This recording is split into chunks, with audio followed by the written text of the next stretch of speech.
noite, na graça e na paz do Senhor Jesus Cristo. Verdadeiramente, nós temos motivos para agradecer ao Senhor, por podermos, no meio desta semana, nos reunirmos neste lugar, para agradecermos, para louvarmos, para exaltarmos ao Senhor, não apenas por aquilo que nós temos recebido todos os dias do Senhor, mas principalmente pela grande obra que o Senhor realizou e continua aperfeiçoando nas nossas vidas, realizando nas nossas vidas. Nós temos motivos para louvar e agradecer o nome do Senhor. Eu quero ler com você um texto que está escrito aos Hebreus, na carta aos Hebreus, no capítulo de número 3, no verso 1 até o 19. Todo o capítulo são apenas 19 versos e nós vamos ler nesta noite. Hebreus capítulo 3, dos versos 1 até o 19. Diz assim: Portanto, santos irmãos, participantes do chamado celestial, fixem os seus pensamentos em Jesus, apóstolo e sumo sacerdote que confessamos. Ele foi fiel àquele que o havia constituído, assim como Moisés foi fiel em toda a casa de Deus. Jesus foi considerado digno de maior glória do que Moisés, da mesma forma que o construtor de uma casa tem mais honra do que a própria casa. Pois toda casa é construída por alguém, mas Deus é o edificador de tudo. Moisés foi fiel como servo em toda a casa de Deus, dando testemunho do que haveria de ser dito no futuro. Mas Cristo é fiel como filho sobre a casa de Deus. E esta casa somos nós, se é que nos apegamos firmemente à confiança e à esperança da qual nos gloriamos.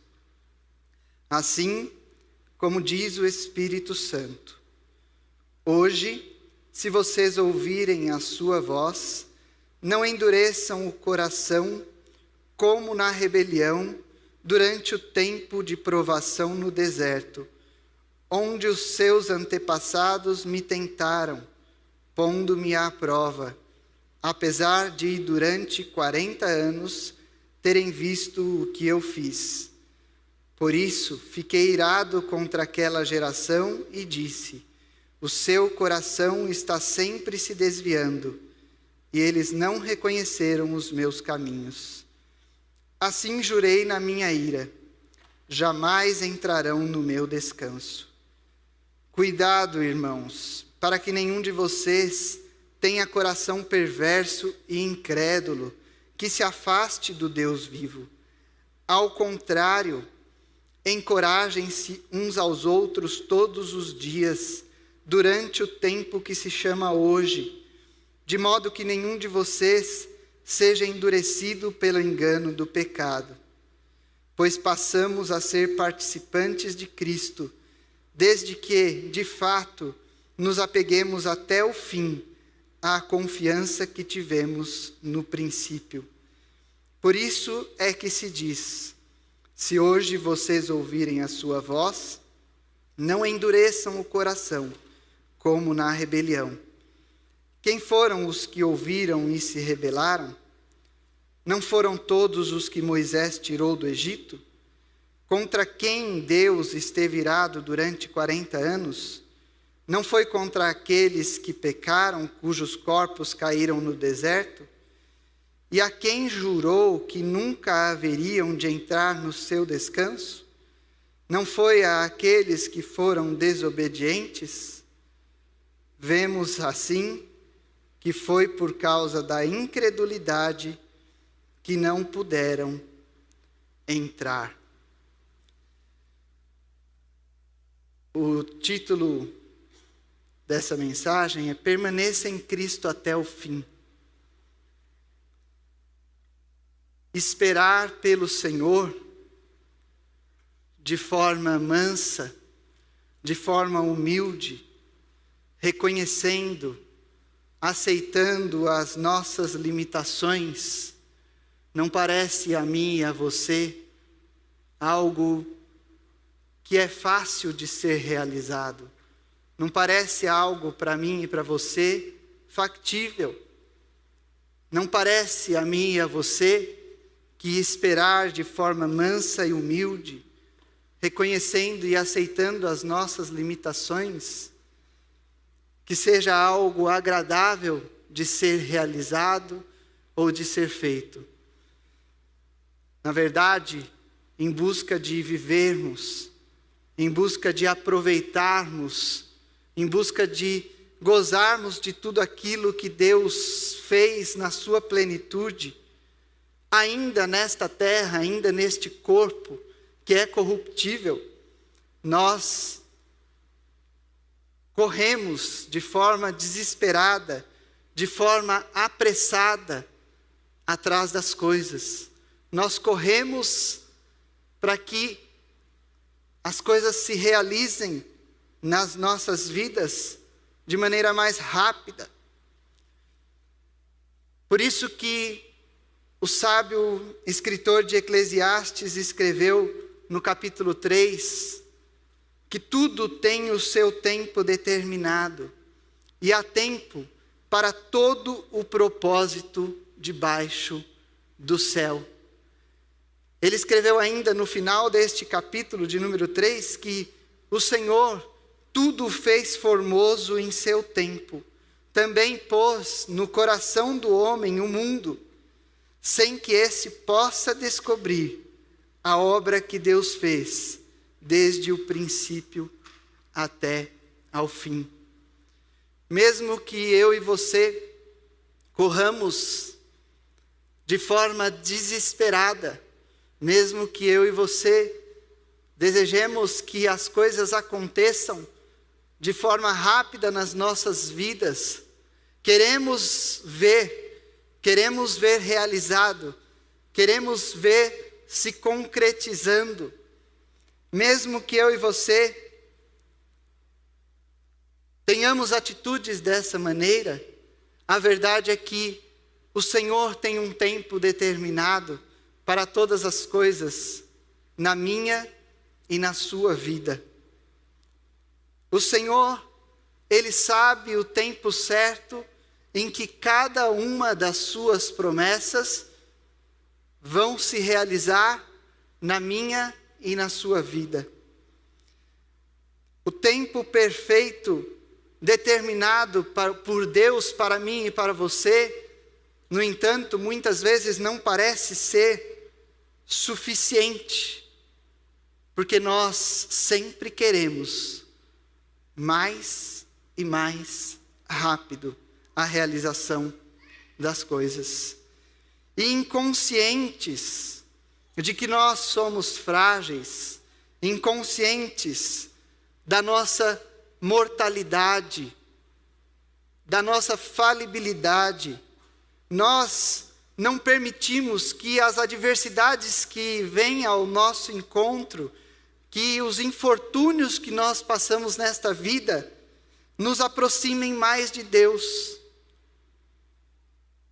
Mas ao contrário disso, ao contrário de as adversidades e os infortúnios da vida nos aproximarem mais de Deus, muitas vezes a nossa ânsia, a nossa ansiedade por ver as coisas acontecendo rapidamente, nos leva ainda a colocar a supremacia, a soberania de Cristo sobre as nossas vidas em dúvida.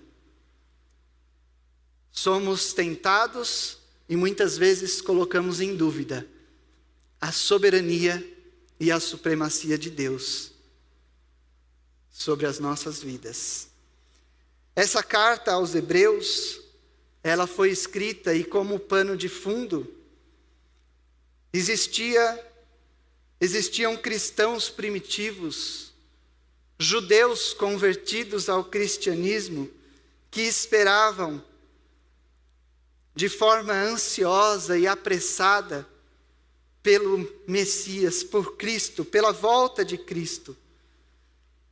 Estes homens e mulheres convertidos a Cristo começaram então a sofrer perseguições, começaram a passar por pressão, por afrontas, e essa perseguição, essa afronta, começou a produzir no coração destes cristãos questionamentos se eles haviam feito a escolha certa ao deixarem o judaísmo e se converterem a Cristo. O questionamento, a dúvida, começou a brotar em seu coração e muitos pensavam, inclusive, em voltar atrás às práticas e a uma vida baseada na antiga aliança. Alguns destes começaram então a hesitar em se manter firmes na sua fé em Cristo. Este era o pano de fundo quando esta carta aos Hebreus foi escrita. Esta carta foi escrita para estes que começaram a questionar se a decisão que eles haviam tomado de uma nova vida com Cristo tinha sido acertada, ou se eles deviam voltar atrás. Tudo isso porque havia uma pressão. Tudo isso porque eles queriam a volta de Cristo no seu tempo, na sua hora, no seu momento. Mas, quando nós lemos estes versos, e o Espírito Santo de Deus age em nossos corações, revelando a sua vontade, nós temos muitos ensinamentos.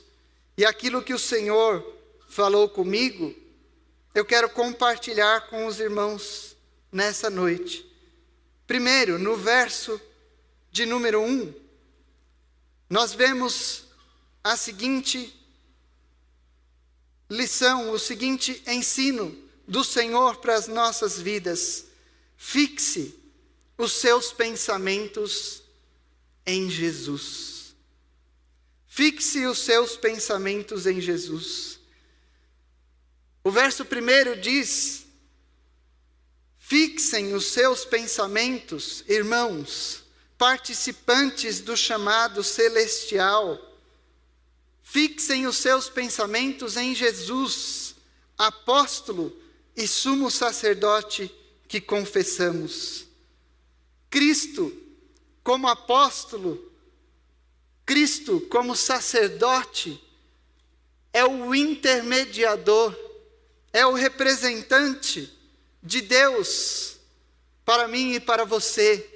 Cristo é o representante que nós temos diante de Deus. Fixe os seus pensamentos em Jesus.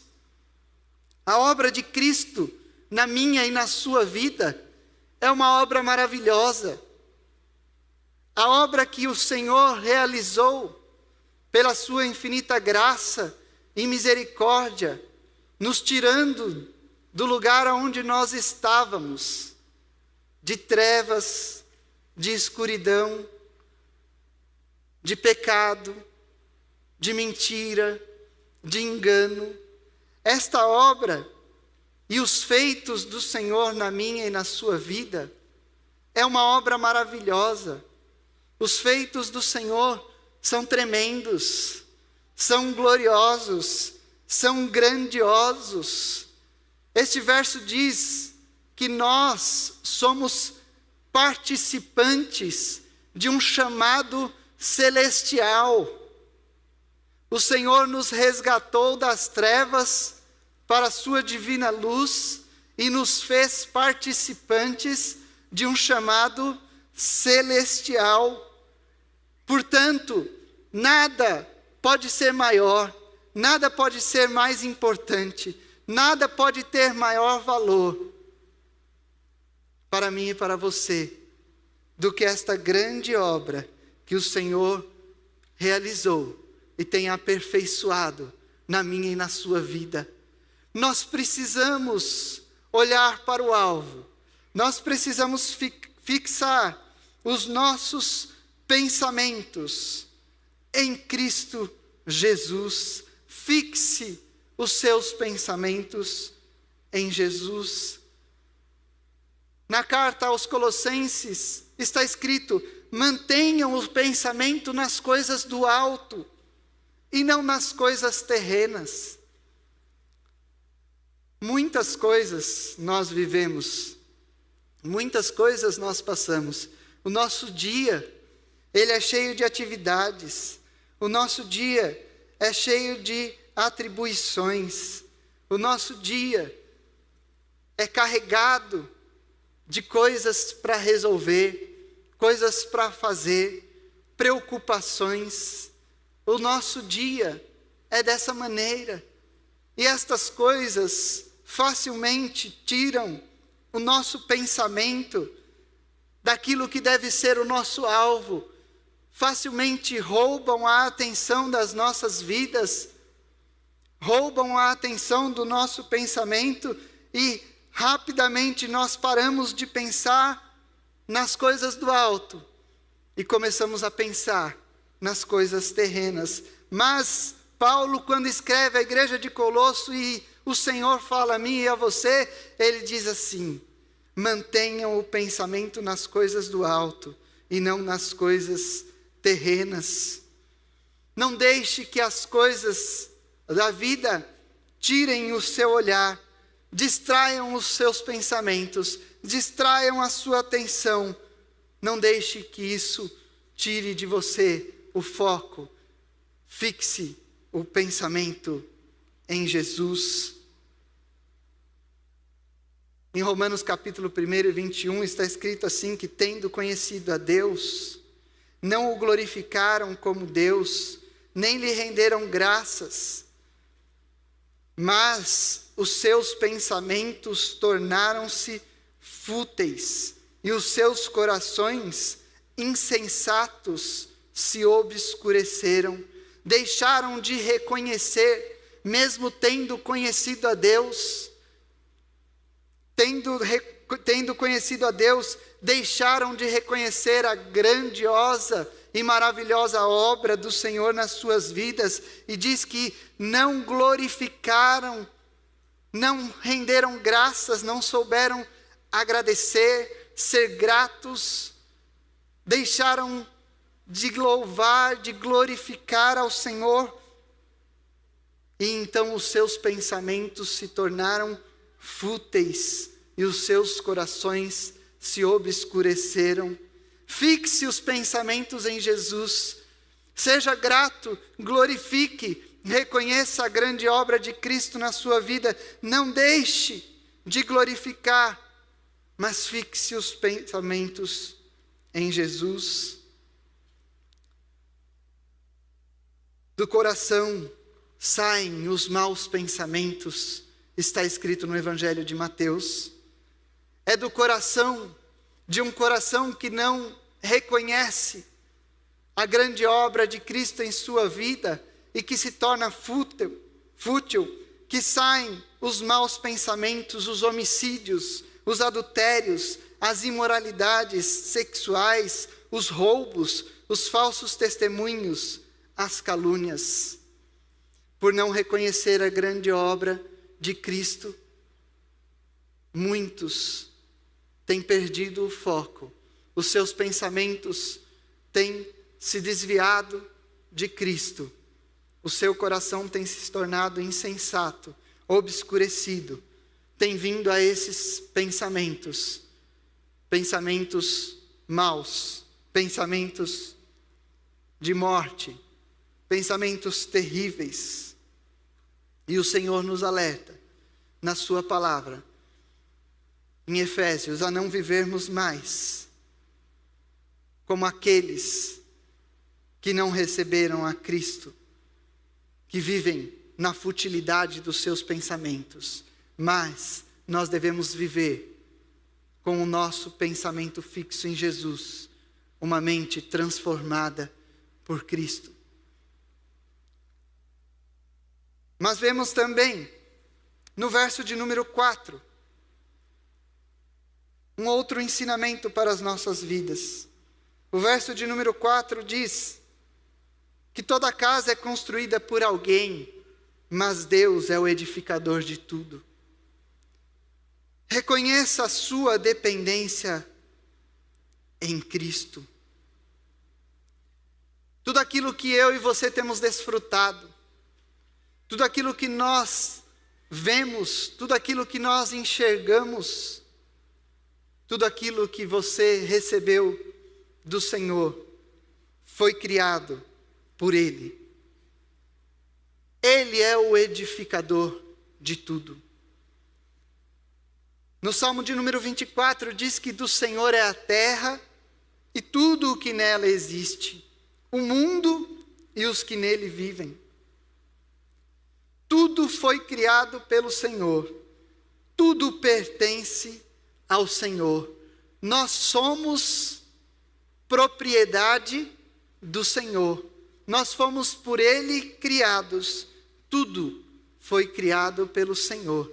Ele é o edificador de tudo.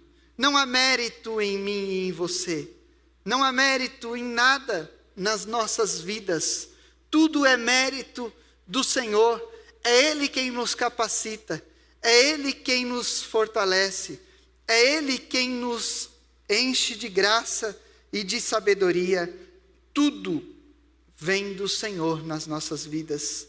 No Salmo de número 62, verso 7, diz: a minha salvação e a minha honra de Deus dependem. Ele é a minha rocha firme, o meu refúgio. Nós não temos nada de nós mesmos.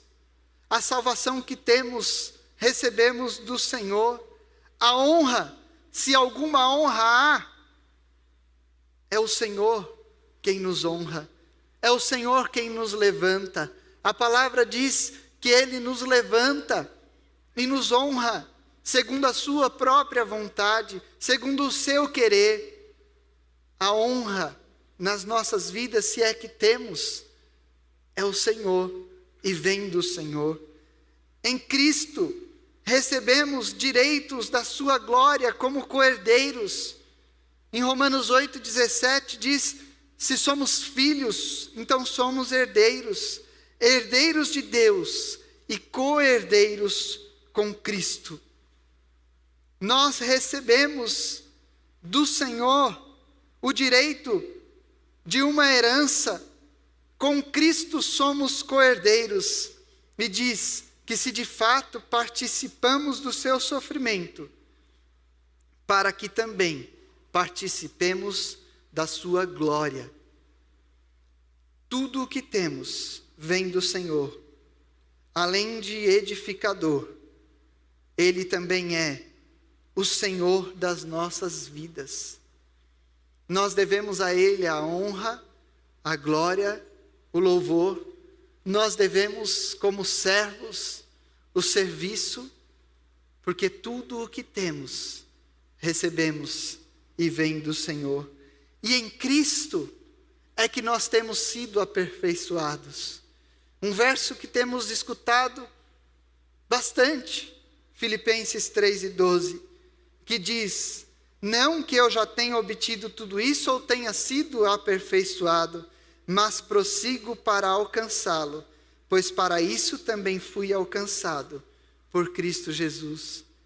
É verdade, tem dias que nós nos sentimos fracos. É verdade, tem dias que nós nos sentimos desanimados. É verdade. Mas é o Senhor quem, dia após dia, tem aperfeiçoado as nossas vidas. E é só através dele que nós podemos alcançar, nesses dias de desânimo, nesses dias de fraqueza, nesses dias de angústia.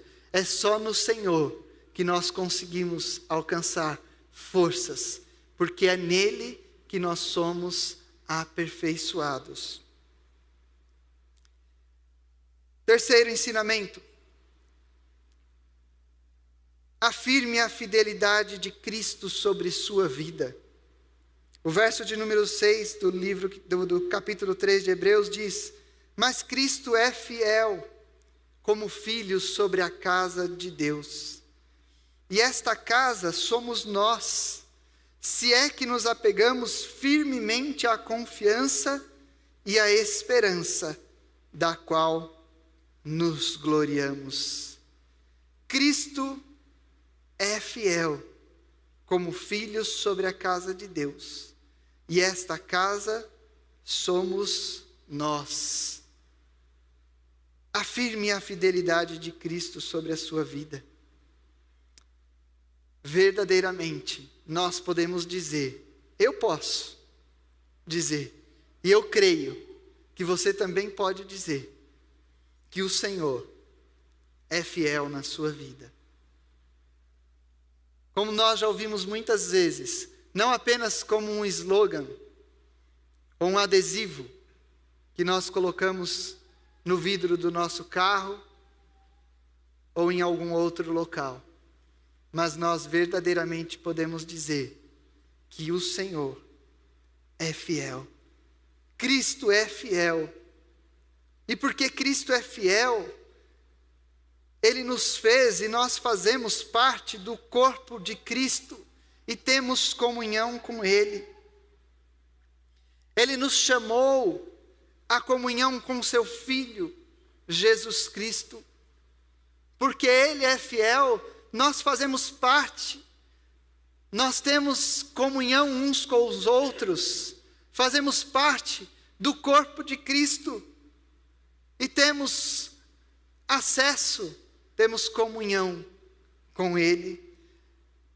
Porque Cristo é fiel, Ele nos fortalece nas batalhas e nos guarda do maligno. Na segunda carta aos Tessalonicenses está escrito: o Senhor é fiel, Ele os fortalecerá e os guardará do maligno.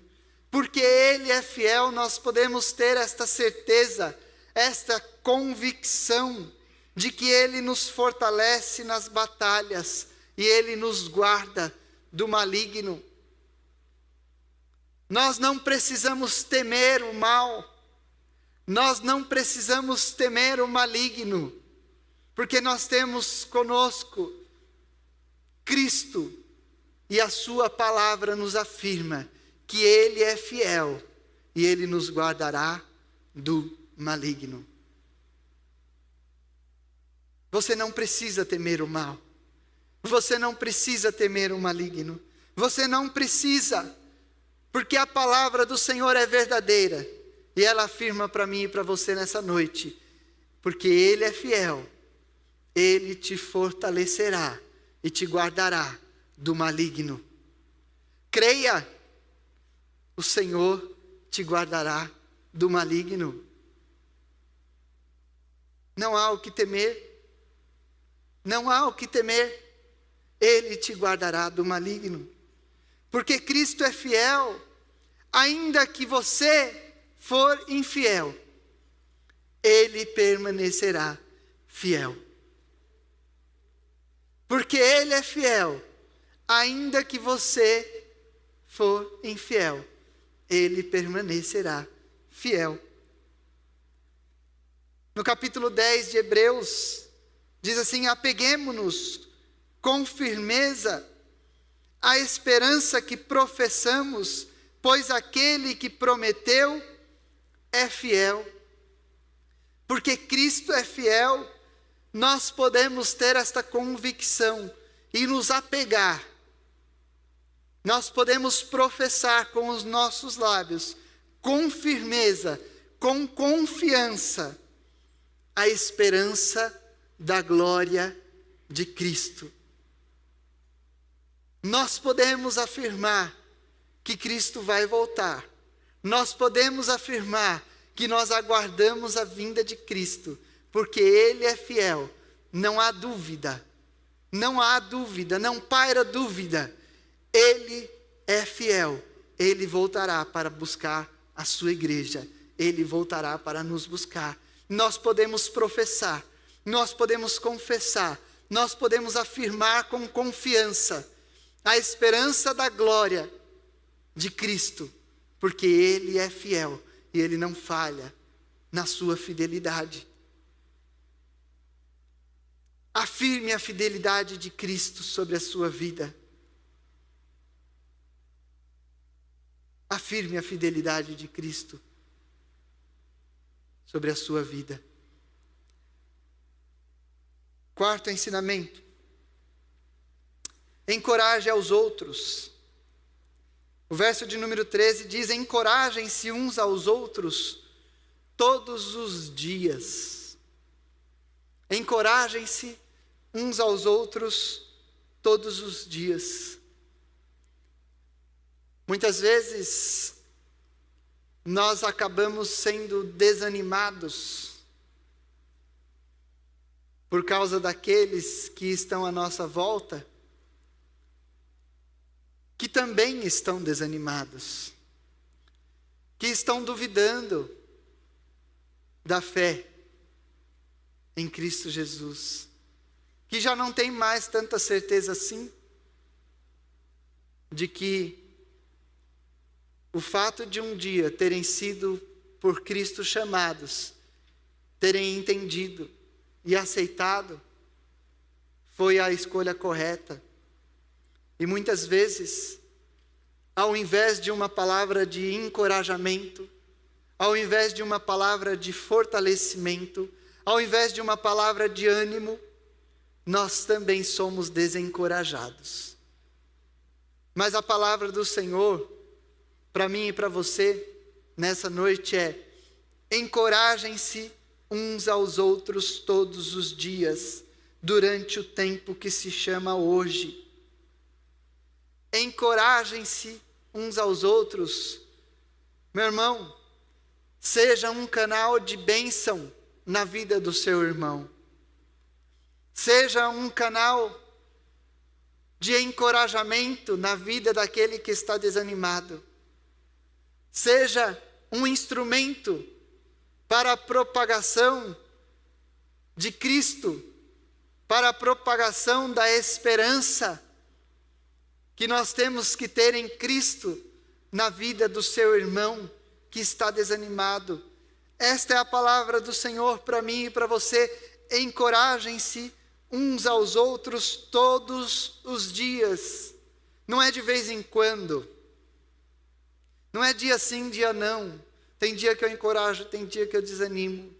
Tem dia que eu encorajo, tem dia que eu ajudo ele a perder a sua fé. Não, encorajem-se uns aos outros todos os dias. As lutas vêm, as tribulações vêm, as angústias vêm. A palavra do Senhor diz isso. O próprio Cristo, o próprio Senhor Jesus disse que nós teríamos neste mundo lutas, angústias, passaríamos por aflições, elas vêm. Os nossos dias, os dias nesta vida, são dias difíceis. Nós passamos por lutas, tribulações e angústias, mas quando chegar este dia na vida do seu irmão, seja um instrumento de encorajamento. Encorajem-se uns aos outros. Está escrito no livro de Atos, capítulo 14, 22. Paulo e Barnabé em Antioquia, diz que fortalecendo os discípulos e encorajando-os a permanecer na fé. eles diziam: é necessário que passemos por muitas tribulações para entrarmos no reino de Deus. Quando o seu irmão estiver num dia difícil, num dia de enfermidade, num dia de tribulação, seja um instrumento do Senhor na sua vida, seja um instrumento para a salvação e não para a destruição, seja um instrumento de encorajamento e não de desânimo. É necessário que passemos por muitas tribulações para entrarmos no reino de Deus. Essa era a mensagem que Paulo e Barnabé estavam entregando àqueles irmãos em Antioquia, os discípulos em Antioquia, dizendo, fortalecendo-os e encorajando-os a permanecer na fé. Use as verdades contidas na palavra do Senhor, sem distorções, sem adequações, para encorajar ao seu irmão. Use as verdades contidas nesta palavra. Apegue-se firmemente à mensagem fiel. Foi o ensinamento deixado em Tito, da maneira como foi ensinada, para que seja capaz de encorajar outros pela sã doutrina e de refutar os que se opõem a ela. Apegue-se firmemente à mensagem fiel. Conheça, faça uso, apegue-se a esta verdade contida na mensagem que é fiel na palavra do Senhor, para encorajar ao seu irmão no dia da adversidade. Encorajem-se uns aos outros. Encorajem-se uns aos outros. Quinto ensinamento: não seja endurecido pelo engano do pecado. Neste mesmo verso diz: encorajem-se uns aos outros todos os dias, durante o tempo que se chama hoje, de modo que nenhum de vocês seja endurecido pelo engano do pecado. É necessário. O pecado quer muitas vezes nos fazer acreditar que sozinhos, sem Cristo, em nossas vidas nós podemos algo, ou nós somos algo, ou somos alguém. O pecado em nossas vidas muitas vezes quer nos levar a acreditar isso, mas nós não podemos ter os nossos corações endurecidos pelo engano do pecado. Nós precisamos um dos outros. Em Gálatas, no capítulo 6, verso de número 3, diz: se alguém se considera alguma coisa, não sendo nada, engana-se a si mesmo. Quem acha que não precisa, quem acha que não precisa de Cristo, quem acha que não precisa do encorajamento do seu irmão, por intermédio da verdade contida na palavra, se engana.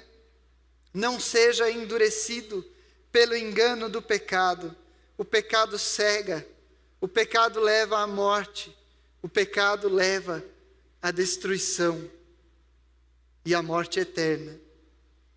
Não tenha o seu coração endurecido pelo engano do pecado. O pecado nos traz condenação, mas Cristo nos dá perdão e vida.